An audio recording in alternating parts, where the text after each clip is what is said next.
আমি বাংলাদেশ, আমার বাংলাদেশ। আর মাঝখানে একটা কথা বলবো, আমার এই ভিডিওটা আপনারা সম্পূর্ণ দেখবেন, মনোযোগ সহকারে দেখবেন, কারণ এই ভিডিওটা যদি আপনি পুরোটা না দেখেন তাহলে আপনি সম্পূর্ণ তৃপ্তি পাবেন না, বুঝবেন না। এখন এই যে সংস্কৃতির যুগে মানুষটা খালি টেনে টেনে একটু দেখে, টেনে একটু দেখে, টেনে একটু দেখে, এই ধরনের একটা প্রচলন আসছে। কাজে আমি যদি বইটা পুরোপুরি না পড়ি, আমি যদি ভিডিওটা পুরোপুরি না দেখি, তাহলে তো আমি পুরোপুরি বুঝলাম না, পুরোপুরি জানলাম না। এই দয়া করে আপনারা দেখবেন।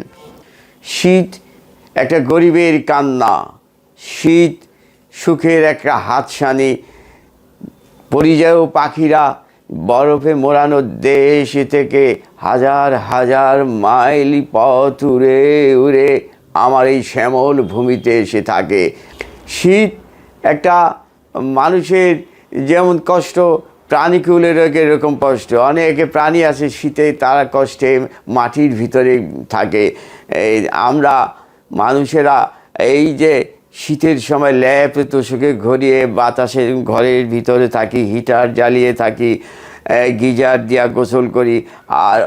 আর পৃথিবীর অনেক প্রাণী পশু পাখিরা শীতে কষ্টে কান্না আমি একটু একটু বুঝি, কারণ তারা গাছের ভিতরে উড়ে শুরু থাকে। তারা সকাল দেখে, দুপুর দেখে, সন্ধ্যা দেখে, রাত্রের নীরবতা দেখে পাখিরা।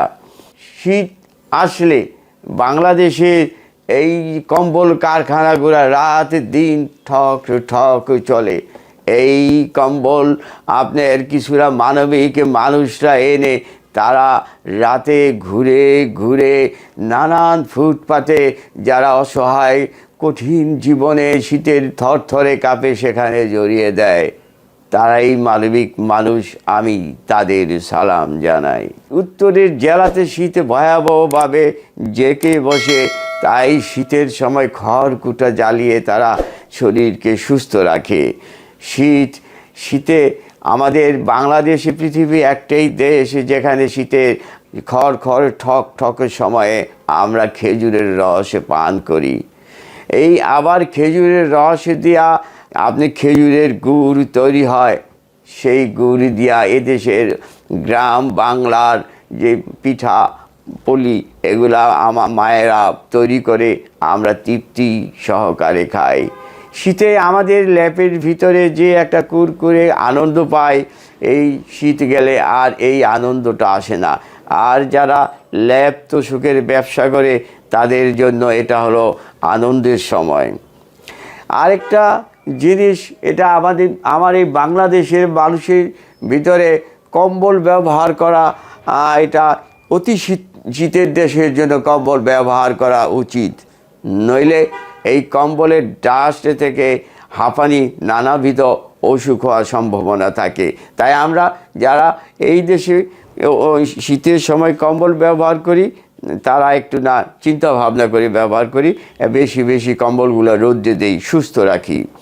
শীত আসলে আপনি অতিথি আসে বাড়িতে পিঠা পুলি খেতে। শীতের সময় আমার গ্রাম বাংলায় এক ধরনের সবজি শাক তৈরি হয়, সেটা হলো কলই শাক। এই কলই শাক খেতে আমার বাড়িতে দূর থেকে আত্মীয় স্বজনরা আসতো। এই কলই শাক পাক করলে দারুণ টেস্ট একটা। এটা বাংলার ঐতিহ্যবাহী শাক, কলই শাক। এটা শুকনা টলটলা টালা মরিচ দা খেতে দারুণ। আর এই শীতে অতিথি পাখিদের উড়ে চলা রূপ অপরূপে আমার মন ভরে যায় মনোরমে। আপনারাও দেখবেন শীতে আসলে আমাদের জাহাঙ্গীরনগর বিশ্ববিদ্যালয়ের একটা পাখি বিচরণ এরিয়া আছে, ওখানে হাজার রকমের পাখিরা এসে উড়ে চলে আনন্দ করে। তারা আমাদের জানান দেয় আমরা এসেছি সুদূর সাইবেরিয়া, নানান দূর থেকে। শীতে গরিবের কষ্ট যেগুলো আমরা বলতে পারি না, এই তারা আমাদের গরিব ধনীদের মতো ল্যাপ তোষক হিটার গিজারে চলে না। তারা এই জামা কাপড়ের কষ্ট, তারা থর থর করে কাঁপে। তাই আমি বলবো বাংলাদেশের ধনী মানুষেরা, আপনারা যদি মানবিক মানুষ হন, আপনারা যদি ওই গরিব মানুষদেরকে আপনি গরমের পোশাক দেন, তাহলে তারা যে শান্তি পাবে সেই জন্য আপনাদেরকে দোয়া, আপনাদেরকে আল্লাহর কাছে আপনারা প্রিয় বান্দা হতে পারবেন। মৌমাছিরা আপনি শীতের সময় তারা মধু আহরণ করে। আমাদের গ্রাম বাংলায় হলুদ রঙের সরিষা ফুল গাছের থেকে তারা ওই মৌমাছিরা ওখান থেকে মধু আহরণ করে, এটা খাঁটি মধু। আর শীতের সময় মধু খেলে শরীর গরম থাকে। আপনারা ভালো থাকুন, সুস্থ থাকুন, শীতে আরাম করুন, শীতে তৃপ্তি সহকারে পিঠা খান, আর শীতে গরিব অসহায় মানুষের কথা ভাবুন। কারণ আপনি মানবিক মানুষ হলে, আপনি অন্যের কষ্ট বুঝলে তাহলে আপনি দুনিয়া এবং আখেরাতে আপনি শান্তি পাবেন। আপনারা সবাই ভালো থাকুন। এই বারবার আপনাদের কাছে আমি আসবো এভাবেই আপনাদের সালাম এবং দোয়া নিতে। আপনি ভালো থাকুন, সুস্থ থাকুন। আসসালামু আলাইকুম। আবার দেখা হবে হয়তো আগামীকাল।